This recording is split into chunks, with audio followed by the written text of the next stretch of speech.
कहां हैं सुखदेव भगत, मनोज यादव और राधा कृष्ण किशोर? सार्वजनिक जीवन से गायब हो गए हैं राज्य के ये तीन कद्दावर नेता। विधानसभा चुनाव से पहले भाजपा में शामिल हुए थे सुखदेव और मनोज। भाजपा का टिकट कटने से नाराज राधा कृष्ण किशोर ने थामा था आजसू का दामन। नमस्कार, आजाद सिपाही विशेष में आपका स्वागत है। मैं हूं राकेश सिंह। आधुनिक राजनीति को वैसे अवसरवादिता का पर्याय माना जाता है, लेकिन कभी कभी ये अवसरवादिता इतनी महंगी पड़ जाती है कि लोगों की हस्ती भी इसमें गायब हो जाती है। झारखंड में चुनाव से ठीक पहले पाला बदलने का लंबा इतिहास रहा है और कई लोग ऐसे भी हुए जिन्हें इसका लाभ मिला, लेकिन दूसरी तरफ कई ऐसे नेता भी हैं जो चुनाव हारने के साथ ही सार्वजनिक जीवन से गायब ही हो गए हैं। सुखदेव भगत, मनोज यादव और राधा कृष्ण किशोर ऐसे ही नेता हैं। इन तीनों ने विधानसभा चुनाव से ठीक पहले अपना पाला बदला और चुनाव हारने के बाद राजनीतिक परिदृश्य से गायब दिख रहे हैं। जब तक ये तीनों अपनी पुरानी पार्टियों में थे, तब तक विधायक नहीं रहने के बावजूद पार्टी की राजनीतिक गतिविधियों में इनकी भागीदारी होती थी। प्रदेश की राजनीति में इनका अच्छा खासा हस्तक्षेप हुआ करता था, लेकिन विधानसभा चुनाव हारने के बाद तो इनके पास कोई काम नहीं रह गया है। न पार्टी संगठन में इनकी कोई भूमिका रह गई है और न राजनीतिक मुद्दों पर इनसे कोई राय लेता है। राज्य के राजनीतिक परिदृश्य से सुखदेव भगत, मनोज यादव और राधा कृष्ण किशोर की गैर मौजूदगी के कारणों और परिणामों का विश्लेषण करती आजाद सिपाही ब्यूरो की खास रिपोर्ट।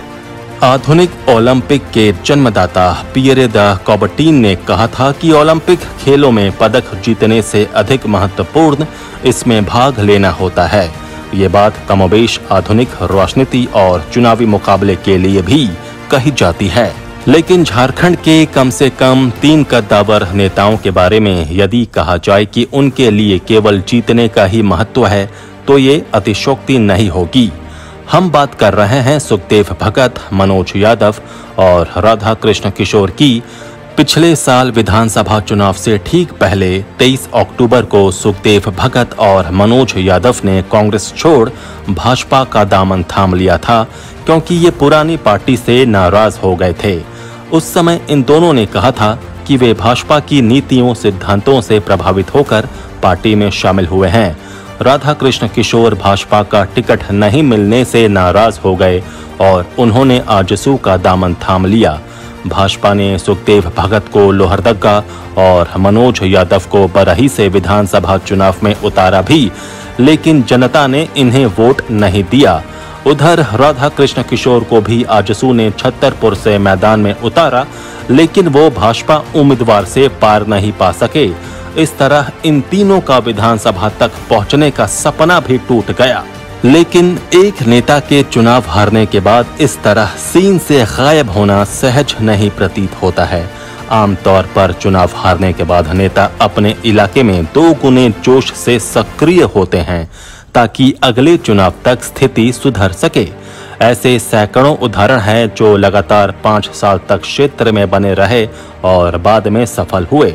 उदाहरण के लिए दुमका के सांसद सुनील सोरेन, कांग्रेस के दिवंगत विधायक राजेंद्र प्रसाद सिंह और लोहरदगा के विधायक डॉक्टर रामेश्वर उरांव का नाम लिया जा सकता है।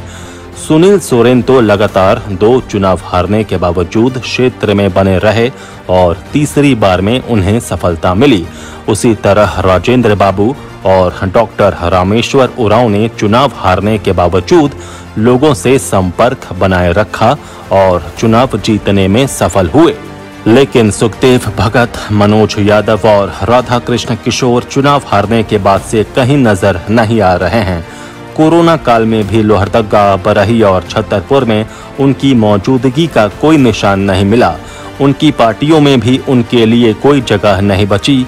ये 3 नाम ऐसे हैं जिनकी पूरे राज्य की राजनीति में तूती बोलती थी। विधानसभा में इनकी मौजूदगी को दोनों पक्षों के लोग इज्जत देते थे। अपने अपने इलाके में भी इनका अच्छा खासा प्रभाव हुआ करता था। सुखदेव भगत को तो पार्टी की प्रदेश इकाई की कमान भी सौंपी गई थी। राधा कृष्ण किशोर की विधायी मामलों की जानकारी के सभी कायल थे। मनोज यादव कांग्रेस विधायक दल के मुख्य सचेतक भी थे। भले ही पार्टी के केवल 9 विधायक थे, लेकिन संगठन में उनकी अलग पहचान थी। इन तीनों नेताओं के इस तरह गायब हो जाने के पीछे एकमात्र कारण इनकी अपनी महत्वाकांक्षा है। चुनाव से पहले पार्टी बदलने का इनका फैसला पूरी तरह गलत साबित हो गया है, लेकिन इनकी गैर मौजूदगी की कीमत झारखंड को चुकानी पड़ रही है। इन तीनों नेताओं की समझदारी और जानकारी से प्रदेश को महरूम होना पड़ रहा है। सुखदेव भगत और मनोज यादव की पूछ भाजपा में तो नहीं ही रह गई है, क्योंकि पार्टी के लिए ये केवल चुनावी नेता हैं। राधा कृष्ण किशोर की उपयोगिता भी आजसू के लिए नहीं के बराबर है। आज ये पता भी नहीं चल रहा है कि ये तीनों नेता कहां हैं और किस हाल में हैं। इन तीनों नेताओं की वर्तमान स्थिति से एक बात स्थापित हो गई है कि जनता की नजर में इस तरह पाला बदलने वाले नेताओं के लिए कोई जगह नहीं है। हालांकि कुछ नेता पाला बदलने के बावजूद विधायक का चुनाव जीतने में सफल हो गए, लेकिन कहा जा सकता है कि उन्हें नकारात्मक वोटों का लाभ मिला। जैसे बरही से उमा शंकर अकेला ने चुनाव से ठीक पहले भाजपा को छोड़कर कांग्रेस का दामन थामा, लेकिन वो चुनाव जीत गए, क्योंकि बरही के वोटर मनोज यादव के पाला बदलने से अधिक नाराज थे। इसी तरह लातेहार में बैजनाथ राम के पाला बदलने की अपेक्षा लोगों को प्रकाश राम का पार्टी बदलना अधिक नागवार गुजरा। कहने वाले तो ये भी कहते हैं कि चुनावी राजनीति में हार जीत लगी रहती है, लेकिन यहाँ हारने के बाद सार्वजनिक जीवन से गायब होने की बात हो रही है। सुखदेव भगत, मनोज यादव और राधा कृष्ण किशोर जैसे कद्दावर नेताओं की अनुपस्थिति की कीमत झारखंड को चुकानी पड़ रही है और आगे भी चुकानी होगी, इसमें कोई संदेह नहीं है। आजाद सिपाही में अभी इतना ही। खबरों की और भी अधिक जानकारी के लिए आप पढ़ते रहिए अपना लोकप्रिय दैनिक अखबार आजाद सिपाही। आप हमारे इस YouTube चैनल को जरूर सब्सक्राइब करें। आप हमारे Facebook पेज को भी जरूर लाइक करें। जुड़े रहिए आजाद सिपाही के साथ। धन्यवाद।